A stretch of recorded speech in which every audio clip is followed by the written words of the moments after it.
الحمد للہ رب العالمین والصلاة والسلام علی رسول النبی الکریم وعلی آلہ واصحابہ اجمعین اما بعد فاعوذ باللہ من الشیطان الرجیم بسم اللہ الرحمن الرحیم کما اخرجک ربک من بیتک بالحق وان فریقا من المؤمنین لکارہون یجادلونک فی الحق بعد ما تبین کأنما یساقون الی الموت وهم ینظرون صدق اللہ العظیم اللہم صلی علی سیدنا مولانا محمد مبارک وسلم علیہ صلاۃ سلاما کثیرا کثیرا۔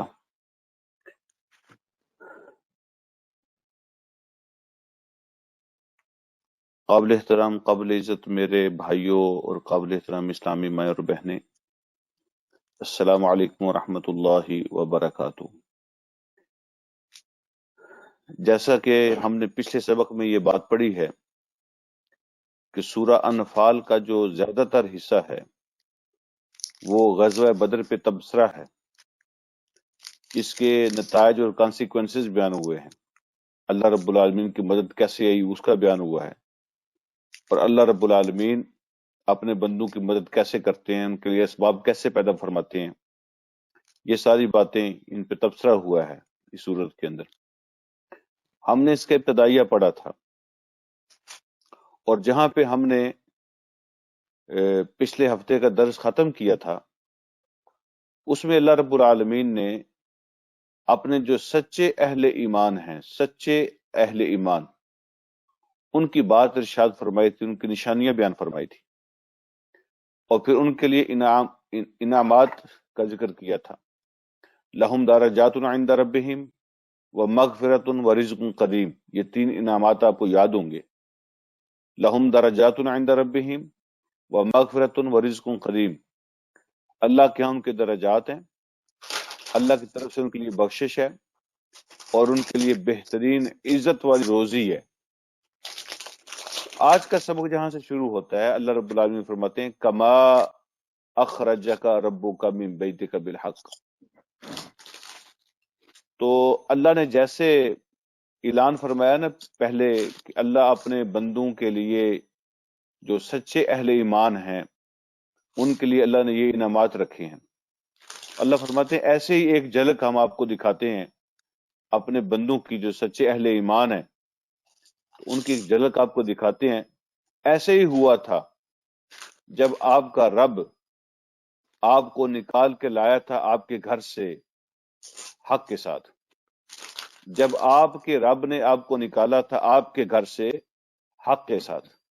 اشارہ ہے مدینہ سے نکلنا غزوہ بدر کے لیے اور بدر کی جنگ کے لیے سفر کا آغاز کرنا۔ تو آپ کے رب نے آپ کو نکالا آپ کے گھر سے سچائی کے ساتھ اور حق کے ساتھ، حالانکہ سچویشن یہ تھی وَإِنَّ فَرِيقًا مِّنَ الْمُؤْمِنِينَ لَكَارِهُونَ کہ مومنوں میں سے کچھ لوگ فریقاً، کچھ لوگ مومنوں میں سے وہ اس بات پہ ناخوش تھے، انویلنگ جس کو کہتے ہیں، لکارہون کا معنی تھا انویلنگ، کہ وہ لشکر کا مقابلہ کرنے کے لیے انویلنگ تھے، وہ اس کے لیے ناخوش تھے۔ ہوا کیا تھا، میں تھوڑا سا بیک گراؤنڈ آپ سے عرض کر دیتا ہوں، اس کے بعد وہ ساری جو سٹوری قرآن نے بیان کی اس کو سمجھنا ہم سب کے لیے آسان ہو جائے گا۔ اللہ رب العالمین ارشاد فرماتے ہیں کہ آپ کو آپ کے گھر سے آپ کے رب نے نکالا غزوہ بدر کے لیے، تو حضور علیہ الصلوۃ والسلام کو رپورٹ ملی تھی، آپ کو رپورٹ ملی تھی کہ سیریا سے، یمن اور سیریا سے ایک مکہ والوں کا تجارتی قافلہ جو ہے نا وہ واپس آ رہا ہے، اور اس قافلے کے اندر سارے مکہ والوں کی انویسٹمنٹ تھی۔ یہ کسی اور کا سپیکر آنا ہے تو ان سے میری گزارش ہے بند کر دیں۔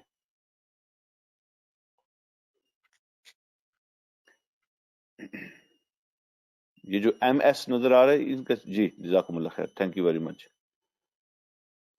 تو مولانا صاحب تھوڑا جو سا ہے نا، اپنا کیمرہ جو ہے نا درست کر لیں، تھوڑا سا نا کیمرہ تھوڑا سا آپ کی تصویر جو ہے نا اوپر سے سر تھوڑا سا آدھا نظر آ ہے۔ جزاک اللہ خیر۔ جی آپ ٹھیک ہے، زبردست، نہیں نیچے کریں، آپ ٹھیک ہے، آپ ٹھیک۔ جزاکم اللہ خیر۔ تو ہوا یہ تھا کہ جو مکہ والے ہیں انہوں نے انویسٹمنٹ کی تھی اس قافلے کے اندر، جس کے پاس جو کچھ تھا وہ ان کو دیا کرتے تھے۔ قافلے کے اندر لوگ اپنا حصہ ڈالتے تھے، انویسٹمنٹ کرتے تھے، چیزیں قافلے والوں کو دیتے تھے، اور قافلے والے تجارتی قافلہ جو ہوتا تھا دوسرے ملکوں میں جا کے ان چیزوں کو فروخت کرتا تھا، ان کے بدلے میں یا پیسے لیتے تھے یا ان کے بدلے میں باقی جو جنس ہے، جو غلہ ہے، وہ چیزیں لیتے تھے اور مکہ میں لاتے تھے۔ جس کا جو شیئر ہوتا تھا، جو جس کی انویسٹمنٹ ہوتی تھی، وہ اس کو مل جاتا تھا۔ تو یہ پورے مکے کی انویسٹمنٹ تھی اس قافلے کے اندر۔ آپ یوں سمجھیں کہ پورے مکے کی دلچسپی تھی اور پورے مکے کا انٹرسٹ تھا اس قافلے کے ساتھ۔ وہ اپنے مالوں کی خاطر اس قافلے کے ساتھ ان کی دلچسپی، انٹرسٹ اور ان کی حفاظت وہ کرنا چاہتے تھے۔ تو جب حضور علیہ الصلوۃ والسلام کو رپورٹ ملی کہ قافلہ جو ہے نا وہ مدینہ کے پاس سے گزرنے والا ہے، اگلے چند دنوں میں وہ مدینہ کے پاس سے گزرے گا،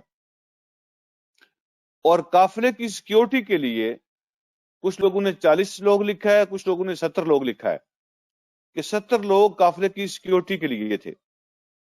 اور ابو سفیان اس وقت مسلمان نہیں ہوئے تھے رضی اللہ تعالی عنہ، وہ اس قافلے کی سربراہی کر رہے تھے، اور 50,000 دینار، یعنی یہ 1450 سال پہلے کی میں بات کر رہا ہوں، 50,000 دینار وہ قافلہ لے کے واپس آ رہا تھا سیریا اور یمن سے، اور اس کے ساتھ غلہ بھی تھا اور اونٹ بھی بڑی تعداد میں موجود تھے۔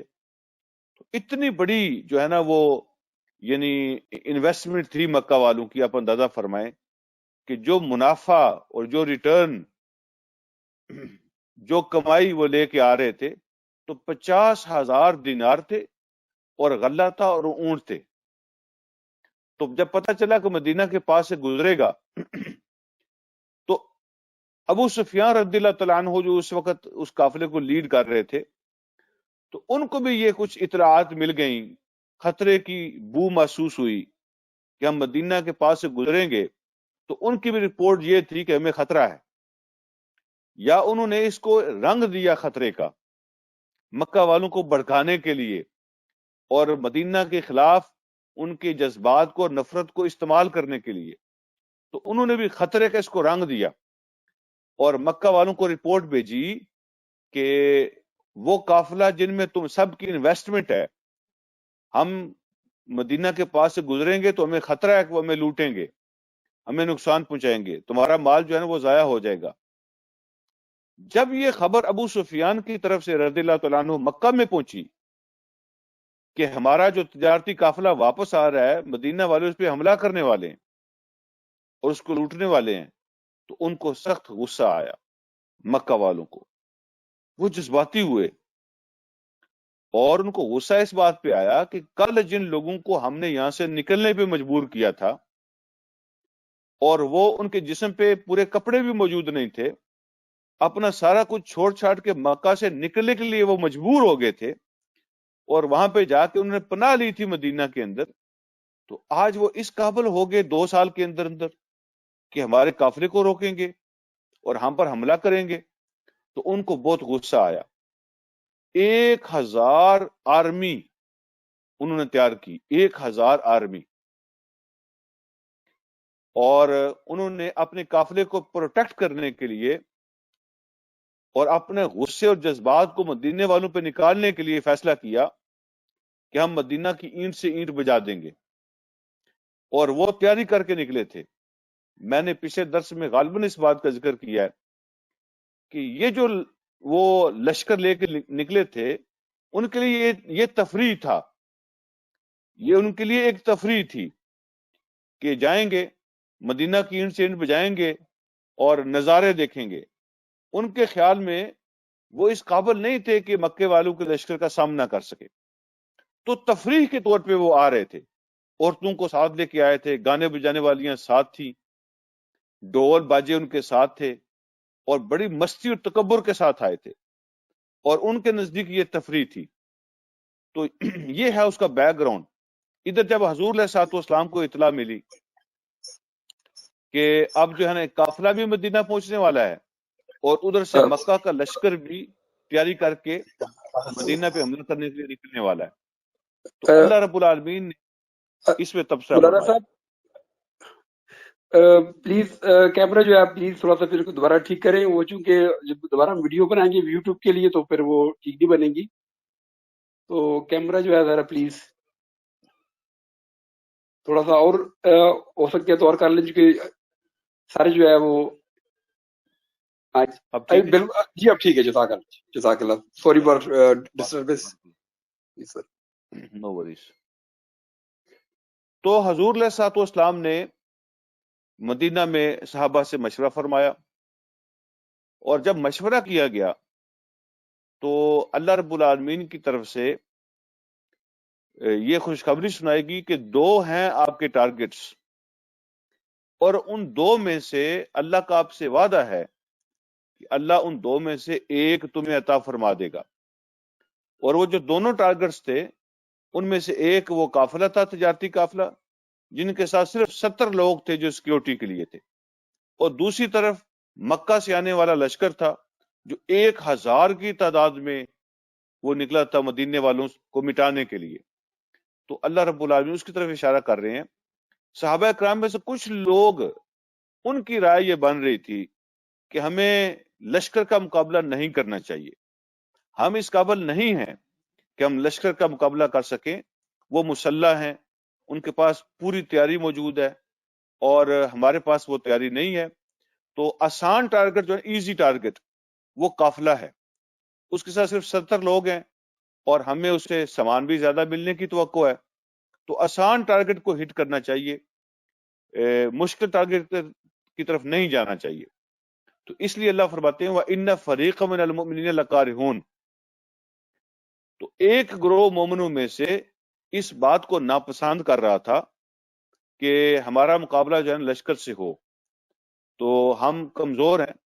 لیکن پھر اللہ فرماتے ہیں یجادلونک فی الحق بعد ما تبین، وہ جگڑ رہے تھے آپ سے، بحث کر رہے تھے، آرگومنٹ کر رہے تھے آپ سے حق کے معاملے میں، حالانکہ حق ان پر واضح ہو چکا تھا۔ یعنی اللہ کی طرف سے نبی علیہ الصلوۃ والسلام کو یہ بتا دیا گیا تھا کہ نہیں، ہمارا فیصلہ یہ ہے کہ آپ لشکر سے مقابلہ کریں گے، جو حق ہے آج ہم ثابت کرنا چاہتے ہیں کہ حق کو کوئی مٹا نہیں سکتا، اور حق کو ختم نہیں کیا جا سکتا، اور حق ختم ہونے کے لیے آیا نہیں ہے۔ اس چیز کو آج ثابت کر دیا جائے گا میدان کے اندر۔ اس لیے اللہ رب العالمین نے حضور علیہ الصلوۃ والسلام کو اس بات سے آگاہ کیا کہ حق حق ثابت ہوگا اور باطل باطل ثابت ہوگا۔ تو اللہ رب العالمین کا پروگرام یہی ہے کہ تمہارا مقابلہ لشکر کے ساتھ ہوگا۔ یہ بات بتا دی گئی تھی، اس کے باوجود کچھ لوگ آرگومنٹ کر رہے تھے کہ نہیں، ہم جو ہیں وہ اس قابل نہیں ہوں گے کہ ہم لشکر کا مقابلہ کر سکیں۔ تو اللہ رب العالمین فرماتے ہیں کأنما یساقون الی الموت وہم ینظرون، ان کو یہ لگ رہا تھا کہ گویا کہ موت کی طرف ان کو دھکیلا جا رہا ہے، وہم ینظرون، اور وہ اپنی آنکھوں کے ساتھ موت کو سامنے دیکھ رہے ہیں۔ تو آنکھوں دیکھے موت کی طرف ان کو دھکیلا جا رہا ہے، موت ان کو سامنے نظر آ رہی ہے، اس لیے وہ آرگومنٹ کر رہے تھے کہ ایزی ٹارگٹ کی طرف جانا چاہیے۔ اللہ فرماتے ہیں وَإِذْ يَعِدُكُمُ اللَّهُ إِحْدَى الطَّائِفَتَيْنِ، یاد کرو وہ وقت، حالانکہ سچویشن یہ تھی کہ اللہ رب العالمین نے وعدہ کر لیا تھا تم سے، اللہ وعدہ کر چکے تھے تم سے کہ احد الطائفتین انہا لکم، کہ جو 2 میں سے ایک گروہ ہے وہ تمہارا ہو گیا، اس میں ہم نے کامیابی تمہیں عطا فرما دی، انہا لکم، وہ تمہیں ملے گا، 2 میں سے ایک، وَتَوَدُّونَ أَنَّ غَيْرَ ذَاتِ الشَّوْكَةِ تَكُونَ لَكُمْ، اور تم یہ چاہ رہے تھے کہ جو غیر مسلح ہے،